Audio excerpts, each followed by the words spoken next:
Hello दोस्तों, मैं हरजात। बहुत बहुत स्वागत है आप सभी का इस न्यू वीडियो में।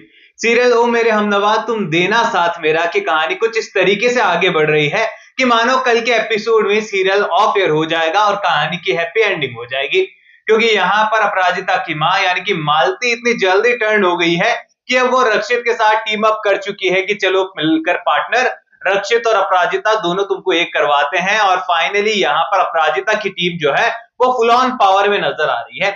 लेकिन यहीं पर दूसरी सिचुएशन में सुधा जो है वो अगेंस्ट हो चुकी है, जो कि पहले बहुत अच्छी थी। और मालती जो पहले बहुत इरिटेट कर रही थी वो आने वाले एपिसोड में अच्छी हो गई है। बावजूद इसके सवाल काफी सारे हैं और नए ट्रैक को लेकर ना कई सारी वायरल वीडियोस चल रही हैं जो कि लगातार शेयर हो रही है। अब एक वीडियो ना काफी ज्यादा मेरे पास शेयर हुआ, मतलब ज्यादा नहीं कहूंगा, देखो सच सच बताऊं तो 5-6 लोगों ने उसके लिंक मेरे साथ शेयर किया ऑन इंस्टाग्राम। जहां पर उस वीडियो के अंदर एक महिला जो है वो कहते हुए नजर आ रही थी कि सीरियल के अंदर जो अपराजिता की बेटी है उसकी एंट्री होने वाली है। यानी कि वीडियो में बताया गया है कि उनकी एक बेटी है अपराजिता की, जो कि आने वाले ट्रैक के अंदर सामने आएगी और पता चलेगा कि अपराजिता शादीशुदा ही नहीं बल्कि मां भी बन चुकी है। ऐसे में यहाँ पर काफी ज्यादा ये स्टोरी लाइन सामने आई तो लोगों ने इसे रिलेट भी किया। एंड सीधी सी बात है, जिन्होंने भी ये वीडियो बनाया है उन्होंने भी कहानी को अच्छे से रिलेट किया, स्टडी किया है। क्योंकि यहाँ पर सीरियल के स्टार्टिंग में जो है हमें यहाँ पर अपराजिता की कुछ मेडिकल कंडीशंस के बारे में बताया गया था, लेकिन उससे क्लियरली नहीं बताया गया कि आखिरकार वो क्या थी। ऐसे में यहाँ पर स्टार्टिंग में हम लोगों ने भी एक बार इस पर चर्चा की थी कि यहाँ पर क्या अपराजिता का कोई बच्चा भी होने वाला है जो कि लौट कर आएगा। तो आप सभी को बता दूं कि फिलहाल आने वाले एपिसोड के अंदर ना इस बच्चे को लेकर सीरियल के मेकर्स किसी भी तरीके का कोई शूट करते हुए तो नजर नहीं आए हैं।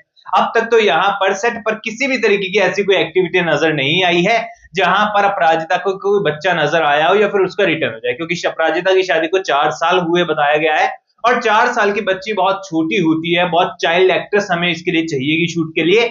और यहाँ पर ऐसा कोई भी स्पॉट अभी तक यहाँ पर सेट पर नहीं हुआ है। अब दूसरी चीज बात करते हैं कि इन फ्यूचर क्या सीरियल के मेकर्स इस स्टोरी लाइन का यूज करेंगे। तो देखो ये स्टोरी लाइन तो नहीं पता, पता भी है लेकिन आपको बताता हूं आगे। लेकिन इसके अलावा एक दूसरी स्टोरी लाइन जो है वो इससे भी ज्यादा डेंजरस है, वो सीरियल के मेकर्स 100% यूज करेंगे। अब चलिए सबसे पहले इस बच्ची वाली कहानी को सुलझाते हैं। तो आप सभी को बता दूं कि यहाँ पर जो मेडिकल कंडीशन दिखाई गई है उसे सीरियल के मेकर्स इस तरीके से टर्न आउट कर सकते हैं कि हमें बताया जाएगा कि जब जो ललित है उस पर अत्याचार करता था, उसे प्रताड़ित करता था, तो उस समय पर उसकी मेंटल कंडीशन और उसकी हेल्थ ऐसी हो चुकी थी अपराजिता की, उसे मेडिकल ट्रीटमेंट की जरूरत पड़ी और उस रीजन से जो है वो ललित के साथ नहीं रहना चाहती थी। इस बच्चे वाले ट्रैक को मुझे नहीं लगता सीरियल के मेकर्स यूज करेंगे, क्योंकि ऑलरेडी पब्लिक जो है इस चीज को लेकर काफी गुस्से में है कि सीरियल का सबसे बेकार पॉइंट यही था कि अपराजिता को शादीशुदा दिखा दिया गया और यहाँ पर दोनों की स्टोरी शुरू होने से पहले उन्होंने एंडिंग की ओर धकेल दी। असल में यहाँ पर ललित को एक्स्ट्रा विलन की तरह दिखाया जा सकता था, जैसे कि अलग सीरियल में दिखाया जाता कि वो उसे परेशान कर रहा है, क्योंकि यहाँ पर तब भी चीजें इसी तरीके से सॉर्टेड नजर आती। अब यहाँ पर जो है जब शादी दिखा दी गई है तो बच्चा दिखाकर सीरियल के मेकर्स मुझे नहीं लगता उड़ता तीर लेने वाले हैं। तो ये बच्चे वाला ट्रैक फिलहाल तो नहीं है सीरियल के मेकर्स के माइंड में, ना ही उनके पन्नों पर। बाकी इन फ्यूचर जाग जाए उनके अंदर का मंसूबा तो यहाँ पर पता नहीं, और अगर ऐसा होता है तो फिर तो अपराजिता के कैरेक्टर सीरियल के मेकर्स गलत ठहरा देंगे। अब मैं बताता हूं आपको उस पॉइंट के बारे में जो कि मैं आपको बता रहा था कि उससे भी डेंजरस होने वाला है। अब वो ट्रैक ये है कि अपराजिता की कहानी जो है उसके पास्ट में क्या हुआ, 4 साल उसके ऊपर क्या बीती, कैसे वो वापस से इंदौर आई भोपाल से, और आखिरकार अपने सपनों की उड़ान को उड़ने के लिए उसने कितनी मेहनत की और अब फिर से वो अपने सपनों की उड़ान की ओर छलांग लगा रही है। अब ऐसे में यहां पर ये तो हो गई अपराजिता के साइड की स्टोरी की आखिरकार उसकी लाइफ में क्या क्या हुआ। लेकिन क्या आपको अब तक सीरियल के अंदर यह बताया गया है कि रक्षित ने आज तक शादी क्यों नहीं की? आखिरकार रक्षित की लाइफ में कोई था भी या फिर नहीं था? आखिरकार रक्षित को भी कहानी के अंदर 35 समथिंग एज बताई गई है रक्षित की, उसकी शादी क्यों नहीं हुई जबकि इतना रिच है, इतना कामयाब है, इतना बड़ा बिजनेसमैन है, इतनी बड़ी फैमिली से बिलोंग करता है। तो यहां पर हमारे रक्षित का पास्ट जो है वो जरूर आने वाले एपिसोड में, आने वाले ट्रैक के अंदर सामने आएगा। अब सीरियल के मेकर्स ना अक्सर ऐसी स्टोरी लाइन का उपयोग तब करते हैं जब उनकी टीआरपी की नैया पूरी तरीके से डूब जाने वाली होती है।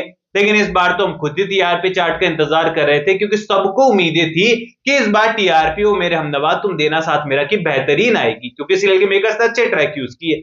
लेकिन यहाँ पर अब कहते हैं ना कि किस्मत खराब हो तो ऊंट पर बैठे आदमी को भी कुत्ता काट जाता है। अब वही सीन है। अब यहाँ पर टीआरपी चार्ट का इंतजार हो रहा था तो पता चला है कि टीआरपी चार्ट कुछ समय के लिए आएगा ही नहीं, यानी कि जो बार्क का ऑफिशियल टीआरपी चार्ट होता है वो कुछ समय के लिए होल्ड पर रहेगा, बाद में शायद फिर से कंटिन्यू हो जाए। तो फिलहाल तो हम लोगों को सोशल मीडिया रिव्यूज देखने के बाद ही जो है अनुमान लगाना पड़ेगा कि ऑडियंस सीरियल से कनेक्ट हो भी पाई है या फिर नहीं।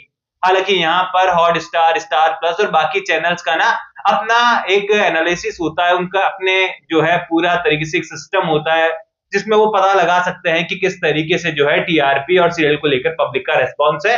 क्योंकि अगर आप भी एक कंटेंट क्रिएटर है, चाहे इंस्टाग्राम पर रील ही बनाते हो, फेसबुक पर अपलोड करते हो अपने वीडियो फोटोज, या फिर यूट्यूब पर वीडियो बनाते हो, तो हमारे पास एक छोटे से ऐप के अंदर पूरा डेटा रहता है कि कितने लोगों ने वीडियो देखा, कितने लोगों तक पहुंचा, कितने लाइक आए, कितने डिसलाइक आए, कितनी कमाई हुई, कितनी जो है यहाँ पर शॉपिंग हुई हमारे प्लेटफॉर्म से। तो ये सारी चीजें हमारे पास आती है, तो सोचो कितने बड़े चैनल पर चला रहे हैं, इतना बड़ा हॉटस्टार प्लेटफॉर्म है, तो उनके पास भी सारा डेटा जरूर होता ही होता है। तो ऐसे में यहाँ पर शो के अंदर कहानी जो है काफी सारी है, लेकिन सीरियल के मेकर्स बच्चे वाला और पास्ट वाला ट्रैक ना अभी यूज नहीं करने वाले। आने वाली स्टोरी लाइन की बात करूं तो रक्षित और अपराजिता का फुल ऑन रोमांस अब हमें देखने को मिल रहा है, जो कि यहाँ पर सीरियल के मेकर्स ऑन टीवी तो जो है पूरी तरीके से प्रमोट कर ही रहे हैं, वहीं पर ऑन सोशल मीडिया भी एक्टिविटी अब नजर आने लगी है। पीआर टीम बहुत एक्टिव नजर आई है, बहुत सारे फैन पेज अचानक से डेवलप हुए हैं जो कि ऑथेंटिक पहले चल ही रहे थे लेकिन अब और ज्यादा हो चुके हैं, और वो भी यहाँ पर सीरियल की क्लिप लगातार चला रहे हैं, वायरल कर रहे हैं। और ये अच्छी चीज है, होनी भी चाहिए। अगर सीरियल अच्छा चल रहा है तो उसे लोगों तक पहुंचना भी चाहिए। बाकी तो आप लोग मुझे कमेंट सेक्शन में बताओ, क्योंकि मैं तो अच्छा बोलूंगा ही, क्योंकि मैं वीडियो बना रहा हूं। आपकी क्या राय है मुझे कमेंट सेक्शन में बताना। कोई भी सवाल है शेयर कर सकते हो, सपोर्ट कर सकते हो इंस्टाग्राम पर भी, लिंक डिस्क्रिप्शन में यूजर नेम नजर आ रहा है। सब्सक्राइब कर दीजिए चैनल को। मैं मिलूंगा आप सभी लोगों से अगले वीडियो में, जब तक के लिए थैंक यू दोस्तों।